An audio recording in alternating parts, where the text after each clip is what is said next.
आज का टॉपिक हमारा 10th क्लास साइंस लेसन 12 विद्युत धारा। इससे पहले हम विद्युत की परिभाषा, विद्युत के बारे में, विद्युत के मात्रक हैं, 1 एम्पियर की डेफिनेशन, उसके बारे में हम इससे पहले पढ़ चुके हैं। जो भी आपके समझ में नहीं आया उसमें बता देना कमेंट करके, तो इसमें वीडियो को देख लेना, उसकी लिंक आपको डिस्क्रिप्शन में मिल जाएगी। तो आज का टॉपिक है हमारा विभव एवं विभवांतर। बात करते हैं विभव एवं विभवांतर की, पोटेंशियल एंड पोटेंशियल डिफरेंस। विभव एवं विभवांतर क्या होता है? तो विभवांतर की बात करते हैं, सर्वप्रथम विभवांतर को देखते हैं। तो विभवांतर क्या होता है? किसी विद्युत परिपथ में एकांक धन आवेश को एक बिंदु से दूसरे बिंदु तक ले जाने में किया गया कार्य इन दोनों बिंदुओं के मध्य विभवांतर के बराबर होता है। क्या होता है? देखो इसकी डेफिनेशन देख लो। जैसे किसी विद्युत परिपथ में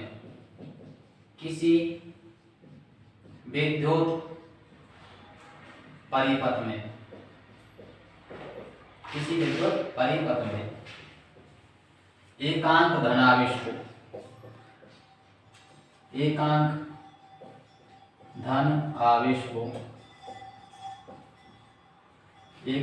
धन आवेश को एक बिंदु से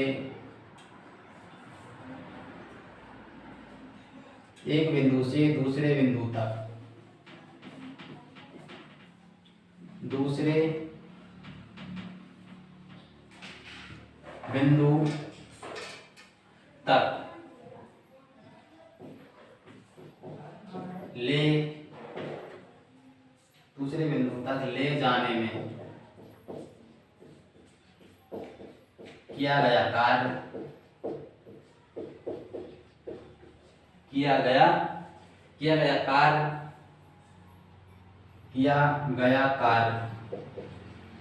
उन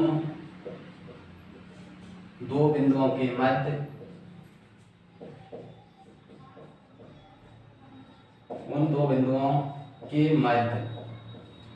विभवांतर के बराबर होता है। और उन दो बिंदुओं के मध्य विभवांतर के बराबर होता है।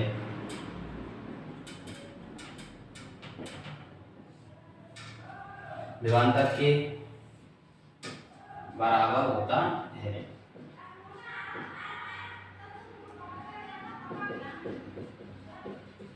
इसका मतलब होगा कि तो उन दो बिंदुओं के मध्य यहाँ पे लिखो मध्य विभवांतर, जो विभवांतर होगा, जो तो उन दो बिंदुओं का जो विभवांतर होगा उसके जो कार्य किया गया कार्य उन दो बिंदुओं के विभवांतर के बराबर होगा। देखो जैसे दो बिंदु हैं, ये बिंदु ए और बी, बिंदु ये है, बी है, ये यहाँ पर एकांक क्यू आवेश है। क्या है? क्यू को मान लेते हैं एकांक धनावेश। ये एकांक धनावेश है। क्या है? एकांक आवेश मान, धनावेश नहीं आवेश। एकांक आवेश, इसको कैपिटल क्यू द्वारा रिप्रेजेंट करता हूं, क्यू। बिंदु बी पर एकांक धन आवेश क्यू है। अब इस बिंदु से इस बिंदु तक, बिंदु ए तक ले जाने में जो कार्य किया जाएगा वो विभवांतर के बराबर होगा। जैसे हम इस बिंदु से इस बिंदु तक क्यू को यहाँ से, ये क्यू है आवेश, इस क्यू को यहाँ तक ले जाते हैं, तो जो कार्य किया जाएगा इन दो बिंदुओं के मध्य में जो कार्य होगा वो विभवांतर के बराबर होगा। क्या होगा? विभवांतर के बराबर होगा। तो इसका सूत्र हो जाएगा बी डैश बी ए, विभवांतर बी ए, बिंदु ए पर क्या होगा? विभवांतर ए होगा, और इस पर क्या होगा? बी होगा विभवांतर। तो बी ए और बी, तो इन दो बिंदुओं के जो मध्य विभवांतर होगा वो कार्य के बराबर होगा। तो बी ए से बी तक, बी ए से बी तक जो कार्य बिंदु बी ए से एकांक धनावेश को ले जाने तक, बी तक ले जाने में जो कार्य किया जाता है वो कार्य होगा, वो किसके बराबर होगा? विभवांतर के बराबर होगा। तो कार्य बटे आवेश, कार्य बटे क्या होगा? आवेश होगा। क्या होगा? कार्य बटे आवेश होगा। तो ये होगा विभवांतर का सूत्र हो गया। विभवांतर का फार्मूला हो गया ये। तो बी ए डैश बी बराबर कार्य बटे आवेश, कार्य को W से रिप्रेजेंट करते हैं, W से, और किसको, आवेश को Q से, किस करते हैं, Q से। इसका मात्रा क्या हो जाएगा, इस विभवांतर का मात्रा क्या होता है, वोल्ट होता है, इसका मात्रा हो जाएगा आवेश का, तो इसको देखो, तो विभवांतर बराबर विभवांतर B डैश B बराबर W बटे Q। इसका मात्रा हो जाएगा, इसका आवेश, कार्य का मात्रक होता है जूल, क्या होता है, कार्य का मात्रक होता है जूल, और आवेश का मात्रक होता है कूलाम, कूलाम, तो कूलाम प्रति जूल प्रति कूलाम। तो इसका विभवांतर का मात्रा क्या होगा, मात्रा की बात करते हैं विभवांतर की, तो मात्रा हो जाएगा इसका जूल प्रति कूलाम, जूल प्रति कूलाम इसका मात्रक हो गया विभवांतर का, ये होगा विभवांतर। तो विभवांतर में क्या होता है, किसी बिंदु से, किसी विद्युत परिपथ में एकांक धनावेश को एक बिंदु से दूसरे बिंदु तक ले जाने में जो कार्य किया जाता है, उन दो बिंदुओं के मध्य विभवांतर के बराबर होता है। ये दो बिंदु है A और B के मध्य जो विभवांतर होगा उसके बराबर जो कार्य होगा। एक बिंदु B से A तक ले जाने में जो कार्य किया गया वो बिंदु A और B के मध्य जो विभवांतर है उसके बराबर होगा।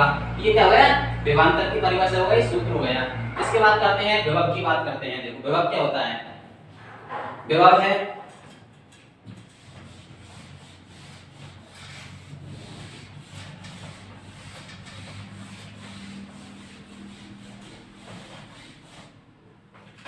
विभव पोटेंशियल। तो विभव के अंदर क्या था, इसमें किसी विद्युत परिपथ में या किसी परिपथ में एकांक धनावेश को, एकांक धनावेश को एक अनंत बिंदु से विद्युत क्षेत्र में एक निश्चित बिंदु तक ले जाने में किया गया कार्य विभव के बराबर होता है। तो पहले इसको समझ लेते। देखो ये है, यहाँ पे बिंदु है एक निश्चित बिंदु मान लिया, मैंने इसको मान लिया A, क्या मान लिया, A बिंदु मान लिया, और बिंदु है एक B, ये B बिंदु है, और इसको मान लेते हैं ये अनंत पर है। ये क्या है, इसको अनंत मान लिया, B बिंदु कहां पर है, अनंत है, अनंत दूरी पर से रखा हुआ है, और इस पर क्या है, Q आवेश है, Q एकांक क्या है, आवेश, Q को एकांक आवेश मानते हैं, और ये कहां पर रखा हुआ, अनंत बिंदु पर रखा हुआ है। अब इसको इस आवेश को कहां पर लाना है हमको, एक निश्चित बिंदु हमारा A बिंदु तक जो आवेश को लाने में जो कार्य किया जाएगा वह क्या होगा, वह विभव के बराबर होगा। जैसे इसको यहां से यहां तक लाने में, इस आवेश को यहां से यहां तक लाने में, या इसको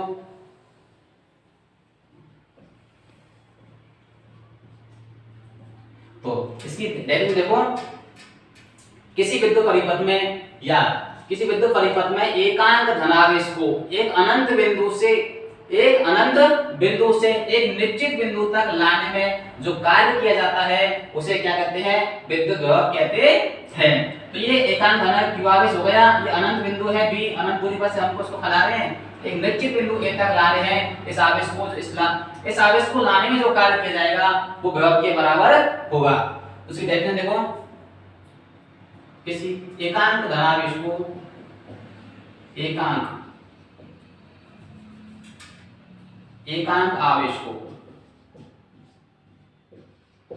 एकांक आवेश को अनंत बिंदु से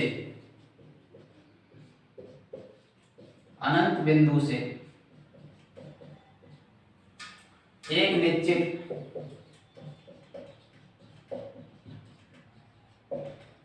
निश्चित बिंदु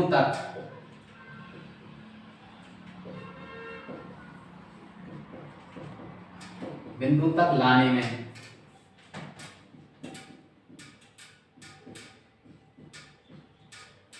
किया गया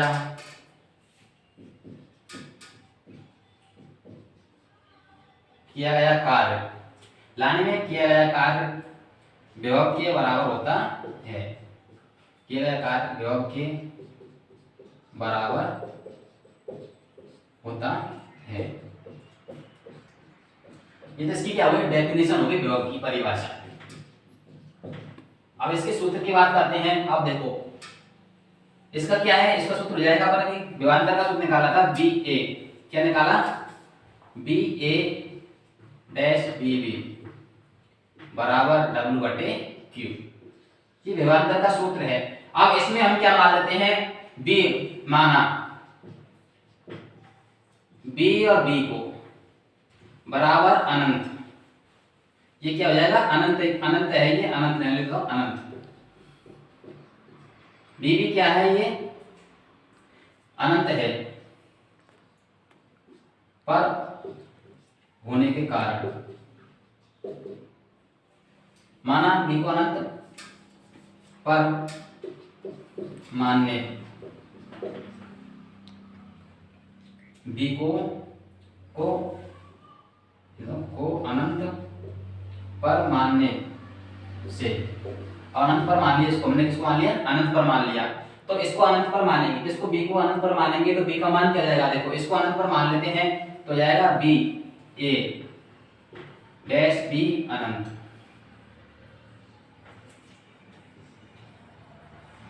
अनंत बराबर डब्ल्यू बटे जी क्यू, डब्ल्यू बटे क्यू। अब देखो बी अनंत का मान, कोई बिंदु बी पर अनंत पर होगा तो उसका मान क्या होगा, जीरो होगा। क्या होगा, इसका मान शून्य होगा। क्या होगा, बी का, तो बी बराबर बी अनंत बराबर शून्य, शून्य होने पर शून्य हो जाएगा। इसको बी अनंत पर क्या होगा, विभव शून्य होगा। बी अनंत बिंदु पर विभव शून्य होगा तो क्या हो जाएगा, तो बी ए बराबर डब्ल्यू बटे क्यू, डब्ल्यू बटे क्यू। ये क्या होगा, विभव का सूत्र हो गया। क्या हो गया, सूत्र हो गया, बी ए बराबर डब्ल्यू बटे क्यू। यदि इसमें हम इसमें समीकरण को ले लो, फर्स्ट ले लो, इसको हम क्या हमारे इसमें आवेश, ये क्या है, ऊपर वाला है कार्य, ऊपर वाला क्या है, कार्य है, नीचे वाला आवेश है, नीचे वाला क्या है, आवेश है। तो इसमें क्या मान ले हम इसको, आवेश को क्या मान ले, आवेश को हम इधर लिखा है, आवेश को हम क्या मान लें, एकांक मान लें। आवेश को क्या मान लें, इससे नेक्स्ट नहीं लेना पर, इससे नेक्स्ट दे रहा हूं आपको, तो आवेश को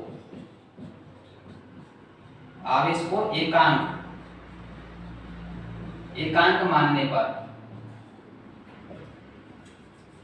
आवेश को एकांक मानने पर, एक आवेश को एकांक मान लिया तो आवेश Q बराबर क्या हो जाएगा, Q बराबर 1, तो Q बराबर 1 होगा तो बी ए बराबर डब्ल्यू, बी ए बराबर डब्ल्यू हो जाएगा। तो क्या आ जाएगा, विभव बराबर कार्य हो जाएगा। क्या आएगा, विभव के बराबर कार्य। तो विभव बराबर क्या हो जाएगा, विभव बराबर कार्य। ये विभव बराबर क्या होगा, कार्य। जो कार्य होगा वो विभव के बराबर होगा। इसका सूत्र हो गया बी ए बराबर डब्ल्यू, जो होगा विभव का सूत्र। इसको बात देख लेते हैं। देखो तो एकांक धनावेश को, एक अनंत बिंदु है ये, अनंत बिंदु मान लो इसको, अनंत बिंदु है ये, अनंत बिंदु से एक निश्चित, इसको निश्चित बिंदु मान लेते हैं, इसको ए को निश्चित बिंदु तक लाने में जो कार्य किया जाएगा वो किसके बराबर होगा, वो विभव के बराबर होगा। तो बी ए बराबर डब्ल्यू, ये इसका क्या हो गया, सूत्र हो गया, ये इसकी डेफिनेशन हो गई। इसके नेक्स्ट बात करते हैं, देखो विभव के बारे में। तो विभव हमेशा क्या होता है, उच्च विभव से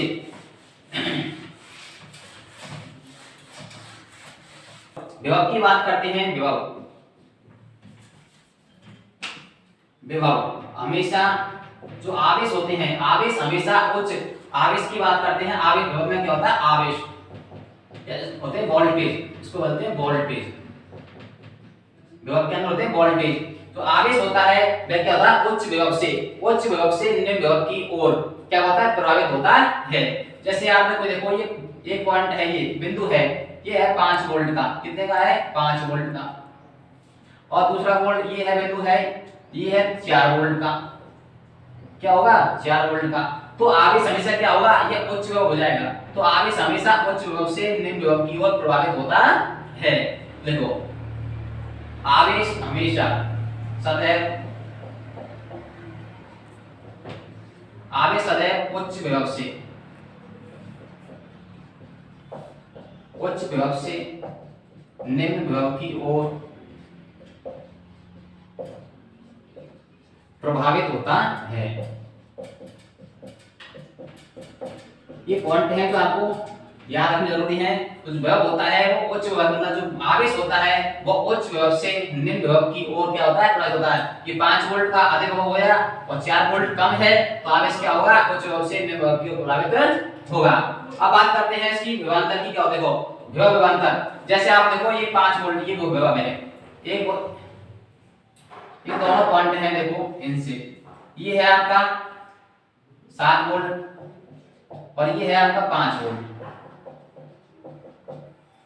तो किसी बिंदु से देखो तो विभवांतर क्या होता है, विभवांतर क्या होता है, दो बिंदु होते हैं विभवों का अंतर। ये दोनों क्या है, विभव हैं, ये क्या है, विभव हैं दोनों। वोल्टेज को क्या कहते हैं, विभव कहते हैं। क्या कहते हैं, विभव।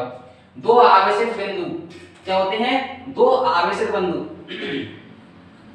तो देखो दो आवेशित बिंदु होते हैं, देखो दो आवेशित बिंदु हैं ये, इन दोनों बिंदुओं का जो अंतर होगा वो क्या होगा, विभवांतर कहलाएगा। क्या कहलाएगा, विभवांतर। तो दो विभवों का अंतर विभवांतर कहलाता है। यदि दो विभवों का अंतर शून्य होगा, देखो ये क्या है 7 वोल्ट है और ये 5 वोल्ट है, तो 5 वोल्ट अंतर कितने हो गया, इसमें 2 वोल्ट का अंतर हो गया। क्या हो गया, ये हो गया विभव इसका। इन दोनों का अंतर क्या होगा, 2 वोल्ट हुआ। तो बिंदु ए और बी के मध्य विभवांतर होगा वो कितना होगा, 2 वोल्ट होगा। क्या होगा, क्या होगा, 2 वोल्ट क्या होगा, विभवांतर होगा। क्या होगा, विभवांतर 2 वोल्ट होगा। और जब विभव की बात करते हैं तो विभव तो दोनों ही बिंदु पर क्या है, एक इसमें 7 वोल्ट है, इसमें 5 वोल्ट विभव है, और ये वोल्ट को ही क्या कहते हैं, विभव कहते हैं। और इन दोनों वोल्टों के या विभव के अंतर को ही विभवांतर कहते हैं। इन दोनों वोल्टों में कितना अंतर है, इस विभव में इसमें 2 वोल्ट का अंतर है, इसमें तो कितना होगा, 2 वोल्ट क्या हो जाएगा, इसका विभवांतर हो जाएगा। इसका क्या होगा, 2 वोल्ट इसका विभवांतर हो जाएगा। दोस्तों इसमें आपको किसी प्रकार की प्रॉब्लम हो, किसी प्रकार कंफ्यूजन हो तो कमेंट करके जरूर बताएं, आपका सॉल्यूशन किया जाएगा। Thank you.